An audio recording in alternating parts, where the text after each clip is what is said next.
What does it mean to belong to a nation? Is it a shared identity, a common history, or a recognition of diverse groups? The phrases, "we the people" and "we the nation," nationalities and peoples, represent two fundamentally different approaches to national identity, each with its own strengths and challenges. Today, we'll explore this crucial distinction, examining its impact on societies around the world. Let's begin with "we the people," famously enshrined in the U.S. Constitution. This phrase emphasizes popular sovereignty, the idea that the power of the government comes from all citizens, regardless of their background. It promotes a sense of shared citizenship and national unity, built on common values and laws. This aligns with civic nationalism, where national identity is defined by citizenship, not ethnicity. The strength of "we the people" lies in its ability to foster a sense of belonging and equality. In theory, it creates a nation where everyone is considered equal before the law. However, this approach is not without its challenges. One major challenge is the potential for minority marginalization. When the majority's will consistently prevails, minority groups can feel overlooked and disenfranchised. For example, in the 2020 U.S. presidential election, Black voter turnout was around 68%, while white voter turnout was approximately 71%. Although this is a small gap on a national level, many state and local elections show a far greater disparity. Also, historical injustices, like the legacy of slavery and discriminatory policies, create a persistent wealth gap.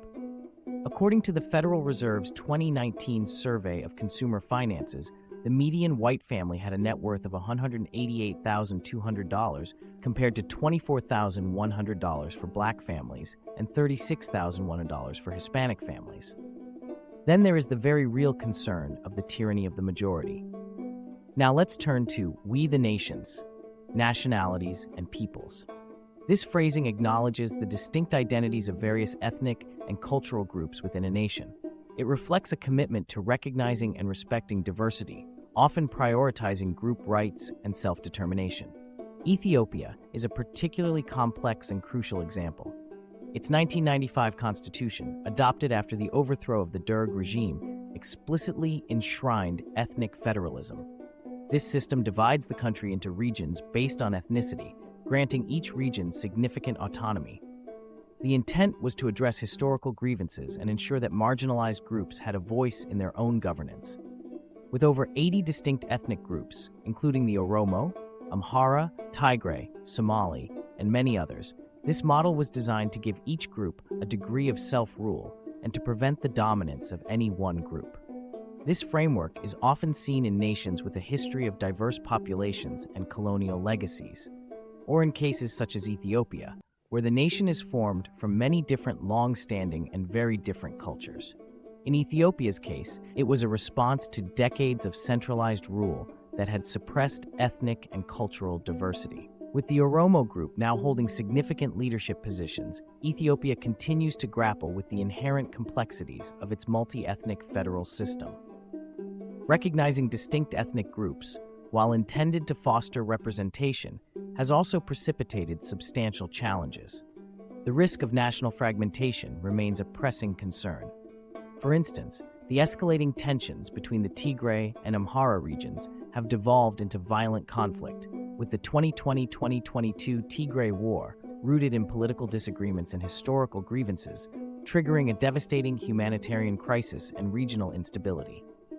Similarly, border disputes, such as those between the Oromo and Somali regions, underscore the difficulty of establishing clear and equitable ethnic boundaries. Intergroup conflicts, often fueled by competing claims to territory, resources, and political power, persist. The Oromo, despite now holding leadership roles, have historically voiced concerns about marginalization, highlighting the ongoing complexities within the federal structure.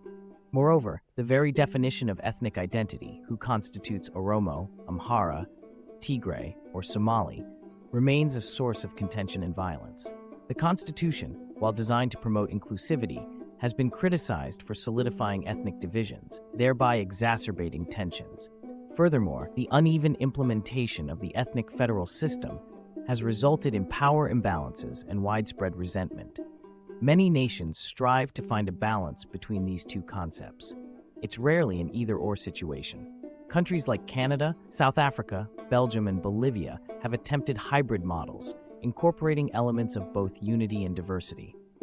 And then there is Ethiopia, a nation that has leaned heavily into the We the Nation Ectora model, and that is now struggling with the negative effects of that choice. Canada, with its multiculturalism and indigenous rights. South Africa, with its rainbow nation ideal. Belgium, with its regional linguistic divisions. Bolivia, with its plurinational state. Each of these nations are attempting to balance these competing ideals, and Ethiopia shows the very real and sometimes violent consequences of when that balance is not achieved. The future of Ethiopia depends on its ability to find a more sustainable balance between recognizing its diverse ethnic groups and building a cohesive national identity. The question of how to revise the constitution and how to create a more equitable distribution of power will be vital for the nation's future. The success of any approach depends on the specific context of a nation. There's no one-size-fits-all solution. Open dialogue, inclusive governance, and a commitment to human rights are essential. As our world becomes increasingly interconnected, the ability to navigate the complexities of national identity and diversity will be crucial for building peaceful and prosperous societies. The conversation about who we are is ongoing. Understanding the nuances of we the people and we the nation, nationalities, and peoples is vital for fostering a more inclusive and equitable world.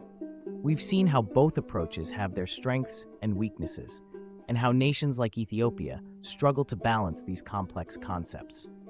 The search for a truly representative and unified national identity is a continuous process, demanding vigilance and empathy. What are your thoughts on this complex issue? Share your perspectives in the comments below. And remember, the conversation about national identity is one that affects us all. Now, let's talk about your experiences.